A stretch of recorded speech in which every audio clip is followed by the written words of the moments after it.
ఆషాఢమాసం చివరి ఆదివారం జరిగే లాల్ దర్వాజా సింహవాహిని అమ్మవారి బోనాల ఉత్సవాలకు సర్వం సిద్ధమైంది.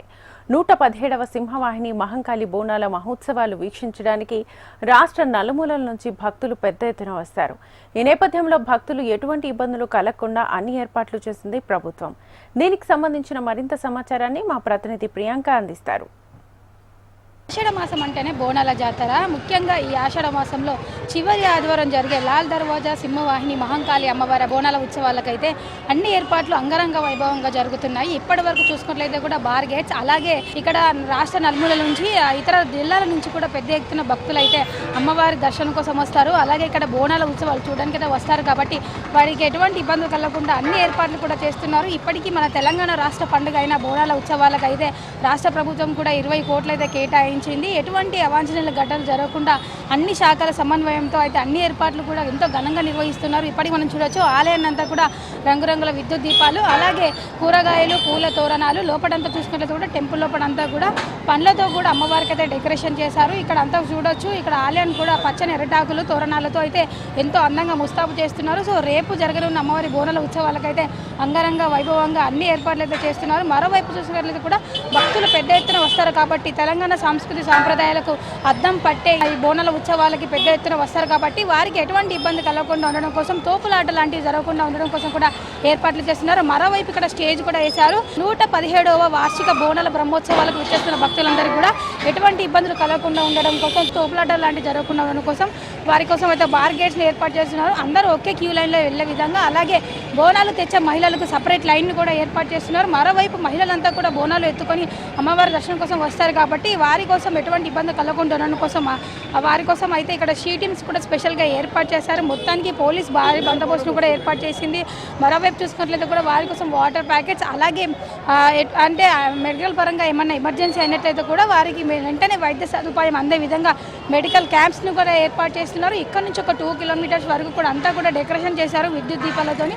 మరోవైపు చూసుకున్నట్లయితే కూడా రేపు బోనాలు ఉత్సవాలు జరుగుతాయి కాబట్టి ఎటువంటి ఇబ్బందులు కలగకుండా ఉండడం కోసం పక్కన ఉన్న షాప్స్ని కూడా రేపైతే టెంపరీగా క్లోజ్ చేపిస్తారు. అలాగే 2 రోజుల పాటు అమ్మవారి ఉత్సవాలు జరగనున్నాయి. ఆదివారం అలాగే సోమవారం. ఆదివారం అంతా కూడా అమ్మవారికి బోనాల ఉత్సవాలు జరుపుతారు. అమ్మవారికి బోనం సమర్పిస్తూ ఉంటారు. సోమవారం చూసుకున్నట్లయితే కూడా రంగం కార్యక్రమం ఉంటుంది. అంటే భవిష్యవాణి చెబుతుంది. ఒక మహిళ పచ్చికుండ పైన నిల్చొని అయితే ఇయర్ అంతా ఏం జరుగుతుంది, వర్షాలు ఎలా పడతాయి అనే దానిపైన అయితే అమ్మవారి స్వయంగా పూని అమ్మవారి పలుకుగా అయితే దాన్ని భావిస్తూ ఉంటారు. సో రేపు సోమవారం రోజు రంగం భవిష్యవాణి కార్యక్రమం ఉంటుంది. అలాగే మనతో పాటు నిర్వహిస్తూ ఉన్నారు. ఆలయానికి వచ్చే భక్తులకు ఎటువంటి ఏర్పాట్లు చేశారు అనే దానిపైన మనం మరిన్ని వివరాలు అడిగైతే తెలుసుకుందాము. సో చెప్పండి, ఎటువంటి ఏర్పాట్లు మీరు చేశారు రేపు వచ్చే భక్తులకు? భారీ ఏర్పాట్లు చేయడం జరిగిందమ్మా. సో లేడీస్కి సపరేట్ క్యూ లైన్, జెంట్స్కి సపరేట్ క్యూ లైన్, అదేవిధంగా బోనంతో కూడుకొని వచ్చే మహిళలు కూడా సపరేట్ క్యూ లైన్స్ ఏర్పాటు చేసి ఎంతమంది వచ్చినా 1-2 గంటల వ్యవధిలో అమ్మవారి దర్శనం చేసే విధంగా ఆలయ కమిటీ ఏర్పాటు చేయడం జరిగింది. భక్తులతో మనవి, వారు కూడా దయచేసి అమ్మవారి దర్శనానికి రేపు రమ్మని చెప్తా ఉన్నాం. ఈరోజు సాయంత్రం యజ్ఞంతో తర్వాత బలిగంప ఊరేగింపు ఉంటుంది. మధ్యరాత్రి 2 గంటల ప్రాంతంలో బలిహరణ కార్యక్రమం ఉంటుంది. ఉదయం 6 గంటలకు మహాభిషేకం ప్రారంభమవుతుంది. 8 గంటల వరకు అభిషేకం కొనసాగుతుంది. 8 నుంచి సాయంత్రం 6 గంటల వరకు బోనాల సమర్పణ కార్యక్రమం ఉంటుంది. వేలాది సంఖ్యలో, లక్షలాది సంఖ్యలో అమ్మవారిని దర్శించుకోవడానికి వచ్చే భక్తులందరూ కూడా అన్ని ఏర్పాట్లు దేవాలయ కమిటీ తరఫున, అదేవిధంగా పోలీస్ వారి సహకారంతో, జిహెచ్ఎంసీ అన్ని డిపార్ట్మెంట్ల సహకారంతో ఏర్పాటు చేయడం జరిగింది.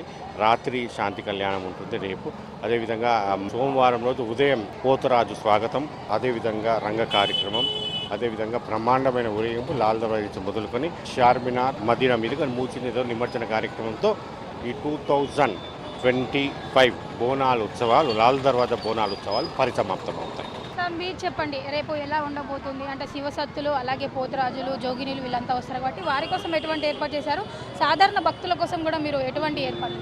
శ్రీ సింహవాహిని లాల్ దర్వాజా మహంకాళి టెంపుల్ ఆషాఢ మాసం స్టార్ట్ అయింది కాబట్టి బోనాలు జాతర అనేది చాలా పెద్ద ఎత్తున ఉంటుంది. కాబట్టి శివసత్తులు కానీ, పోతరాజులు కానీ, కల్చరల్ ప్రోగ్రామ్స్ కానీ అన్నీ కూడా మేము ఆలయ కమిటీ నుంచి మేము అన్ని విధాల సదుపాయాలు కల్పిస్తున్నాం. ఇంకోటి ఏంటంటే భక్తులకు మాత్రం ప్రభుత్వం ద్వారా నుంచి కూడా, పోలీస్ డిపార్ట్మెంట్ నుంచి కూడా, మన వాటర్ డిపార్ట్మెంట్ నుంచి కూడా అన్ని విధాల సహాయ సహకారాలు, మెడికల్ డిపార్ట్మెంట్ నుంచి కూడా ఏదంటే ఆలయ కమిటీ కూడా అన్ని విధాల మనకు గుడికి కావాల్సిన ఏదైతే భక్తులు వస్తారో వాళ్ళకు అన్ని సదుపాయాలు కల్పిస్తామని చెప్పి మా ఆలయ కమిటీ నిర్ణయిస్తుంది, అలాగే చేస్తుంది కూడా.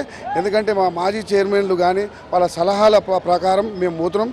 ఈసారి భక్తులు చాలా అధిక సంఖ్యలో రాబోతున్నారు కాబట్టి దాన్ని కూడా దృష్టిలో పెట్టుకొని మేము ఈ యొక్క నిర్ణయాలు తీసుకోవడం జరుగుతుంది.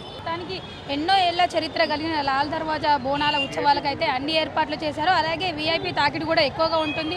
సాధారణ భక్తులు కూడా పెద్ద ఎత్తున వస్తారు కాబట్టి ఎటువంటి ఇబ్బందులు కలగకుండా అన్ని ఏర్పాట్లు చేశామని, మరోవైపు ఆలయాన్ని కూడా ఎంతో చక్కగా అలంకరించడంతో పాటు చుట్టుపక్కల ట్రాఫిక్ డైవర్షన్స్ కూడా ఏర్పాటు చేశామని, అన్ని శాఖల సమన్వయంతో బోనాల ఉత్సవాలు జరిగే విధంగా అన్ని ఏర్పాట్లు చేసినట్టుగా ఆలయ కమిటీ నిర్వాహకులు చెబుతున్నారు. జర్నలిస్ట్ రవితో ప్రియాంక, HM టీవీ, హైదరాబాద్.